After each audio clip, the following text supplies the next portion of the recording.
तुमच्या घरी कोण पाहुणे येणार असू देत किंवा तुमच्याकडे कोणती छोटी मोठी पार्टी असू देत, तर आज आपण घरच्या घरी फ्रूट कस्टर्ड कसं करायचं ते पाहणार आहोत. त्याच्यासाठी इथे मी कढई घेतलेली आहे. कढई थोडीशी ना ओली करून घ्यायची. ओली करून घेतल्याच्या नंतर ना दूध आहे ते चिटकत नाही. इथे मी 3 कप दूध घेतलेलं आहे आणि त्यातलंच थोडं अर्धा कप असं दूध आहे ना, ते मी एका भांड्यामध्ये काढून घेते. आपलं दूध गरम होते ना, तोपर्यंत आपण ही कस्टर्ड पावडर आहे ना, ती दुधामध्ये आपण मिक्स करून घेणार आहोत. माझं अर्धा लिटरपेक्षा थोडं जास्त दूध आहे, म्हणून मी ते 3 चमचे कस्टर्ड पावडर घेतलेली आहे. चमचे घेताना मी थोडे चांगले भरून घेतलेले आहे. मी ते व्हॅनिलाची कस्टर्ड पावडर घेतलेली आहे. त्याला मिक्स करून घ्यायचं.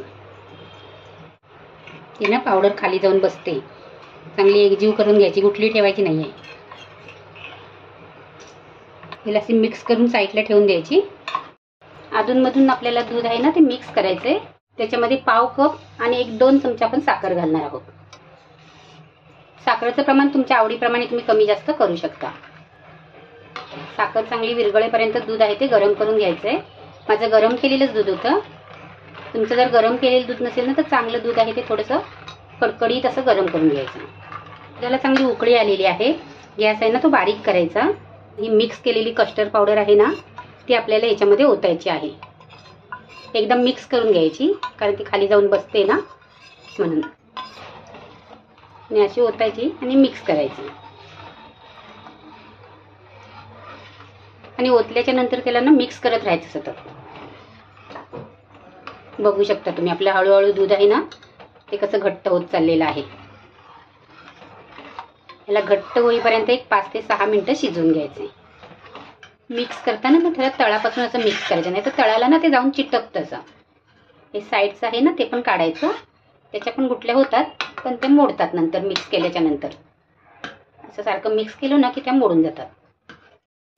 लोपेक्षा थोडासा मोठा गॅस करून याला मी एक 7 ते 8 मिनिटं शिजवून घेतलेलं आहे. तुमचं जसं दूध घट्ट असेल तर कस्टर्ड पावडर थोडी कमी लागेल. दूध पातळ असेल तर थोडीशी जराशी जास्त लागेल. याला एक 7 ते 8 मिनिटं शिजवून घेतलेलं आहे. बघू शकता तुम्ही कसं आपलं घट्ट झालं आहे ते. गॅस आहे तो बंद करायचा, कारण थंड झाल्यावर ते अजूनच घट्ट होणार आहे. आपलं हे थंड झालेलं आहे. त्याला चांगलं व्यवस्थित असं मिक्स करून घ्यायचं. हे थंड झाल्याच्या नंतर तुम्ही पाहिजे ना तर याला फ्रीजमध्ये ठेवायचं. एकदम मस्तपैकी अशी थंडगार करून घ्यायचं आणि नंतरच त्याच्यामध्ये आपल्याला फळं घालायचे. द्राक्ष, सफरचंद, पेर, केळी आणि आंबा घेतलेला आहे.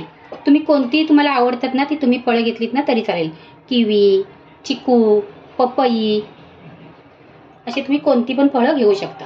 कस्टर्ड असेल ना आपले तसं आपण त्याच्यामध्ये फळं घालायची. ही द्राक्ष पण, द्राक्षांना मी 2-2 तुकडे करून घेतले. मिक्स करून बघायचे आणि मग त्याच्यामध्ये आपल्याला पाहिजे तर अजून फळं घालायचे. त्याच्यामध्ये आंबा पण घालायचा. तुमच्याकडे कोणता छोटा मोठा कार्यक्रम असेल, काय पार्टी असेल किंवा कोण पाहुणे येणार असतील तर तुम्ही हे आता असं गरमीतून करून ठेवायचं. कस्टर्ड करायचं आणि जेव्हा आपल्याला खायचं असेल ना तेव्हा त्याच्यामध्ये ही फळं कापून घालायची. आपल्याला डाळिंब घालायची आणि मिक्स करून घ्यायची. बदामची पावडर आहे, म्हणजे बदाम खलबत्त्यामध्ये मी क्रश करून घेतलेले आहे. वेळात वेळ काढून तुम्ही माझी रेसिपी बघता त्याबद्दल मी तुमचे खूप खूप मनापासून आभार मानते. थँक्यू.